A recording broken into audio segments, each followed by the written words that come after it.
Chapter number 5 जो कि है सेल साइकिल, उसके एमसीक्यूज को डिस्कस करेंगे। तो आइए टाइम वेस्ट किए बगैर शुरू करते हैं।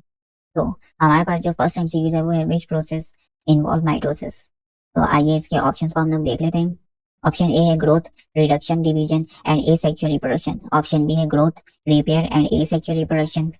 देन ऑप्शन सी है growth, repair and semi conservative application and option D है growth, reduction, division and repair.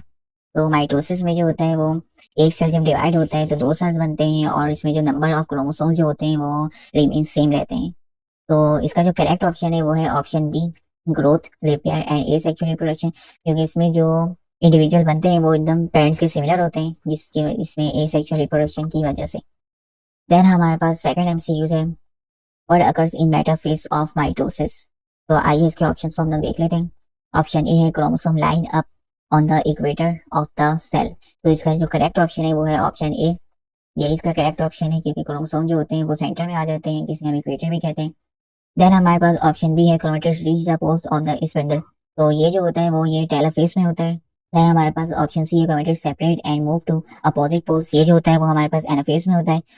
And option D है chromosome start to coil up and become visible. तो ये जो होता है वो हमारे पास प्रोफेज में होता है। देन हमारे पास थर्ड एमसीक्यू है सिलेक्ट द मिसमैच। तो आइए इसके ऑप्शंस को हम लोग देख लेते हैं।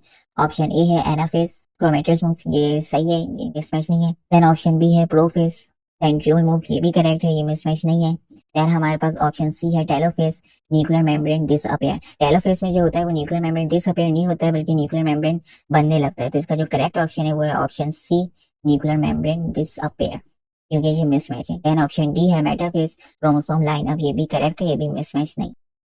देन हमारे पास फोर्थ एमसीक्यू है which process occurs during process of mitosis in an animal cell. तो आइए इसके ऑप्शंस को हम लोग देख लेते हैं। ऑप्शन ए है division of centromeres. Option B है formation of chromosomes. Option C है रेप्लिकेशन ऑफ डीएनए। डीएनए की जो रेप्लिकेशन होती है वो माइटोसिस से पहले होती है, जिसे हम इंटरफेज भी कहते हैं। देन हमारे पास ऑप्शन डी है सेपरेशन ऑफ सेंट्रियोल्स। तो इसका जो करेक्ट ऑप्शन है वो है option D, separation of centrioles, क्योंकि सेंट्रियोल्स जो होते हैं वो प्लांट सेल्स में नहीं होते हैं, एनिमल सेल्स में होते हैं। देन हमारे पास फिफ्थ एमसीक्यू है sequence of physiological change by which cell commits suicide. तो सेल डेथ के जो होते हैं वो दो तरीके होते हैं। एक जो जब वो सुसाइड से मरता है उसे हम कहते हैं एपोप्टोसिस, और जब कोई इंजरी की वजह से सेल डेथ होती है तो उसे हम नेक्रोसिस कहते हैं। तो इस एमसीक्यू का जो करेक्ट ऑप्शन है वो है ऑप्शन ए, एपोप्टोसिस। देन हमारे पास सिक्स एमसीक्यू है choose the incorrect statement regarding meiosis. तो आइए इसके ऑप्शंस हम लोग देखते हैं। ऑप्शन ए है maintain chromosome number from generation to generation. Option B है reduce the diploid number of chromosome to half. Option C है take place in germ cell to produce gametes and option D है production of new somatic cells from germ cells। तो meiosis एक cell division है जिसमें एक cell जब divide होते हैं, एक सेल डिवाइड होकर फोर सेल में कन्वर्ट हो जाते हैं और इसमें नंबर ऑफ क्रोमोसोम जो होते हैं वो हाफ हो जाते हैं। तो इसका जो करेक्ट ऑप्शन है वो है option D, production of new somatic cells from gamete cells, क्योंकि जर्म सेल से जो बनते हैं वो गैमेट्स बनते हैं, ना कि सोमेटिक सेल बनते हैं। तो इसका जो करेक्ट ऑप्शन हो जाएगा वो हो जाएगा ऑप्शन डी। देन हमारे पास सेवेंथ एमसीक्यू है a type of cell division in which spore mother cell produce spores. तो आइए इसके ऑप्शंस को हम लोग देख लेते हैं। ऑप्शन ए है एमेटोसिस, ऑप्शन बी है माइटोसिस, ऑप्शन सी है मियोसिस एंड ऑप्शन डी है बोथ ए एंड सी। तो स्पोर मदर सेल से जो प्रोड्यूस होते हैं स्पोर्स वो मियोसिस की वजह से होते हैं, और ये एनिमल्स में, ये प्लांट्स में होते हैं, और एनिमल्स में जो होता है वो जर्म सेल से गैमेट्स प्रोड्यूस होते हैं।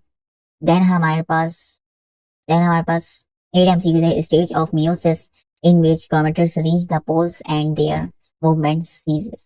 तो आइए इसके ऑप्शंस को हम लोग देख लेते हैं। ऑप्शन ए है प्रोफेज, ऑप्शन बी है मेटाफेज, ऑप्शन सी है एनाफेज एंड ऑप्शन डी है टेलोफेज। तो इसका जो करेक्ट ऑप्शन है वो ऑप्शन डी, टेलोफेज। देन हमारे पास नाइन्थ एमसीक्यू है stage of meiosis in which centromere छोटे and the paired chromatids are pulled away from one another. तो आइए इसके ऑप्शंस को हम लोग देख लेते हैं। ऑप्शन ए है एनाफेज 2, ऑप्शन बी है मेटाफेज 2, ऑप्शन सी है टेलोफेज 2 एंड ऑप्शन डी है प्रोफेज 2। तो मियोसिस में जो होते हैं वो टू डिविजन्स होते हैं, जिसे हम, एक तो मियोसिस 1 होता है और एक मियोसिस 2 होता है। तो एनाफेज 1 में जो होता है वो जब सेपरेशन होती है वो होती है होमोलोगस क्रोमोसोम की, और एनाफेज 2 में जो सेपरेशन होती है वो क्रोमेटिड्स की होती है। तो इसका जो करेक्ट ऑप्शन हो जाएगा वो हो जाएगा ऑप्शन ए, एनाफेज 2। देन हमारे पास लास्ट एमसीक्यू है 10th MCQ, phenomena in which pairs of homologous chromosome fails to separate called। तो आइए इसके ऑप्शंस को हम लोग देख लेते हैं। ऑप्शन ए है नॉन डिस्ट्रक्शन, ऑप्शन देन हमारे पास ऑप्शन बी है टर्मिनलाइजेशन एंड ऑप्शन सी है साइनेप्स एंड ऑप्शन डी है लिंकेज। तो इसका जो करेक्ट ऑप्शन है वो है ऑप्शन ए नॉन डिस्ट्रक्शन, जिसकी वजह से बहुत सारे एबनॉर्मलिटीज भी हो सकती है चिल्ड्रंस में। तो ये थे हमारे पास चैप्टर नंबर 5 9 क्लास की बुक के बायो के सेल साइकिल के एंड मल्टीपल चॉइस क्वेश्चन जो कि हम आज डिस्कस किए। मिलते हैं अब नेक्स्ट वीडियो।